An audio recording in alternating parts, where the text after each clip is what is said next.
Goa gang மட்டும் அப்படியே ஒன்றா உட்காருங்க. செம்ம சீனிக்குது இன்னைக்கு.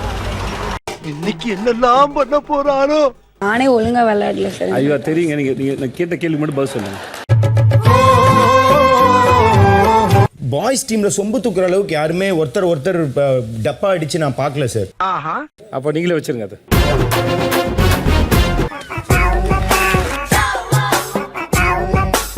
ஒரே ஒரு ஆன்சர் சொல்லுங்க சார். அவங்க கூட பேசும்போது நல்ல விஷயங்கள் கிடைக்கும். அப்போ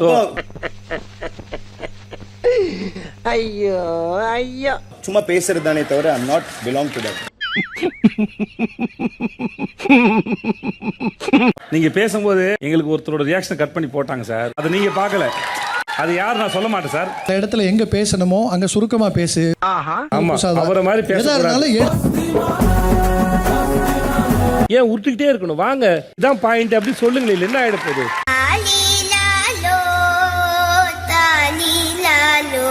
தேங்க்யூ சார். வாழ்த்துக்கள் சார். நான் கேப்சி சொல்லுவேன் சார், சத்யா அவர்களை சொல்லுவேன் சார். ஏன்னா கேள்வி என்ன கேட்கல, நீ வாட்டுக்கு பேச ஆரம்பிச்ச என்ன அர்த்தம்?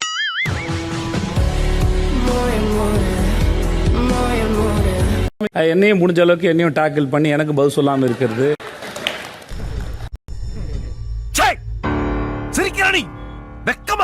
கடைசியில் நம்ம எல்லாத்தையும் நம்ம பேசி முடிச்சுக்கப்புறம் ஆமா தப்பு பண்ணிட்டேன், தெரியாம நடந்துச்சு, இப்படி எதையா ஒன்று சொல்லிட்டு உட்காந்துருது.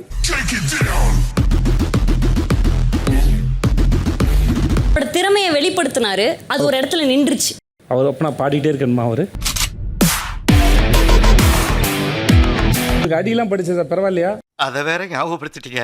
அடிச்சு அந்த மாதிரி அடி தூக்கி அடிச்சாம்பல் மேல கட்டா பறங்கி கொட்ட தெரிச்சு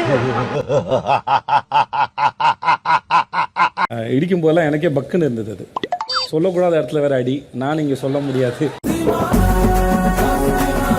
சௌந்தர்யா, நீங்க சொல்ல வரீங்களா?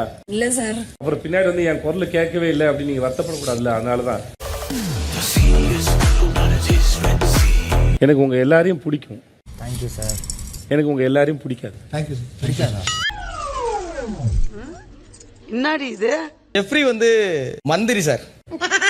எந்த கிராஸ்ல எங்கிட்டு வேணாலும் அவன் பாட்டுல போயிட்டே இருக்கான் சார். மாப்பிள வெக்கங்களா? இருக்கட்டு வயசுக்கு வந்த பையனா இதெல்லாம் இருக்கத்தான் செய்யும். சந்தோஷப்படுத்துங்க. நம்ம நாளைக்கு உங்களை சந்திக்கிறேன். நானு மறக்காம சர்ப்ரைஸ் பண்ணுங்க.